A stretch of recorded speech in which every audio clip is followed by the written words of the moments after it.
Most of you, I'm sure, experience strawberry picking. It's a fun experience for us people living in a tropical country. Of course, the feeling is different in colder countries, where strawberries are just like shrubs growing in their backyard. The only place I know strawberries thrive well is in Benguet, and you can buy them in Baguio City, the summer capital of the Philippines. In Ilocos Sur, you can experience the strawberry picking in the town of Suyu, an upland municipality, the only town in the province that grows strawberry through their demo farm. Yes, it is grown here, and it's the season of harvesting them. Look at that. Very red, very juicy, very delicious fruit that satisfy our taste buds. According to Mayor Mario Subagan of Suyo, in the early years, there are only one or two span in the field to grow the strawberry. Then they found out it is adaptable in their land, and the demand of the fruit is getting bigger. So they planted more, and now they have 5 plants of fields to grow the sweet strawberry. After mga manunga bulan, santo nakita yung adabunganan, sir? First week of February, adan eh. Oh, see, okay. Usually, kasano kabayag na, sir? Santo, kasla ko maawan to Marpan. tibuuhay, no, sir? Marpan.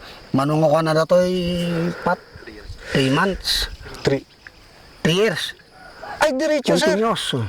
Diretso. So, kaya na sa awan, basta nagtubon, sumarunong katawan, agtubon tumanan ngayon. Well. Okay. Nung dati pa nagkuha na, sir, dati pa nagbunga na, continuous mo lang tama? Continuous. Okay. So, hangga siya kariga na, sir? Hangga siya kariga na nagkita hangga siya kariga na gayang eh. Oo. Kung darakal dati bunga na mayor, ha? Darakal. Adamot na babasit na. Dati darakal eh. Ngayon na pa nakukuha kami ta kaburburas dala ngayon. Dakit medyo parigita eh. Okay. Sir, kastoy nga panahon, medyo napurot gamin ti ayan tatata. Makapekto ba dato iti ko? Adala tamit. Adala tamit. No, pumudot niya talaga kit maapektaran lata ta di dito nga ron kit hanmit niya do aghan mit niya minyagkwati na pulot niya chimpo no bigit na lamingis lata. Oo. So datoy February isuti kasla kaado ti panagbunga na talaga. January, February. Kasla ka siya, sir. Oh, okay. So kasano tatan, sir?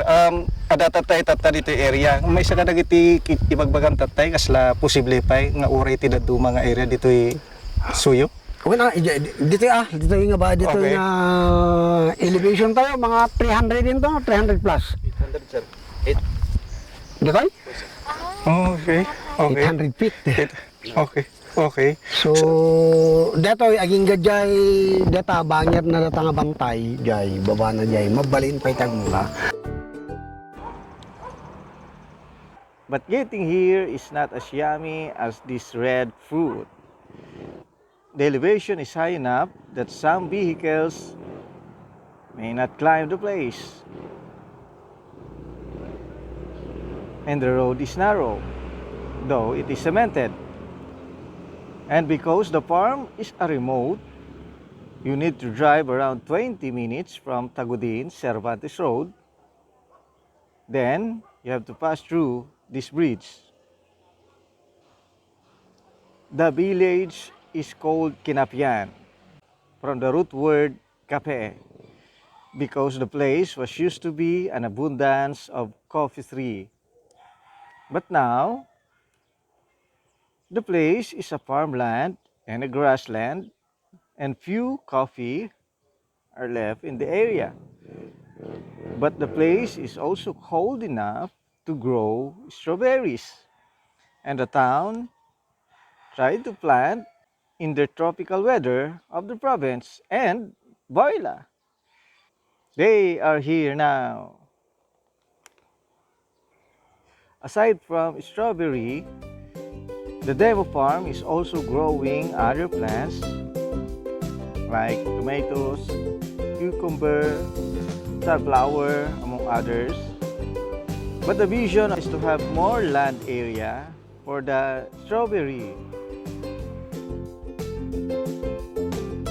Suyo, dati iyan tayo tataga kayo kapsat kit makita yo, dati kalawan na, dati tata, strawberry plants amin dagitoy, aya, strawberry kat daytoy kat pag isula unay, ada dagiti nagluom kat kaya kung ay pakita kada kayo, aya, datoy kat may nga puon kakapsat, nga ada tibunga na, aya, kat nay, data na labaga, ayan, naloom datan, mabalin tayong purusan.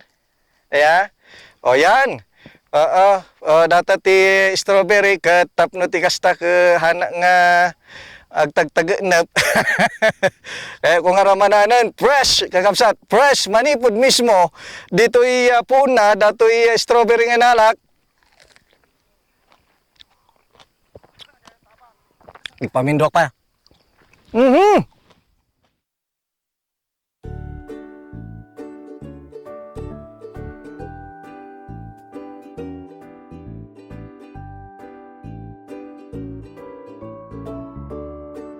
They are counting more.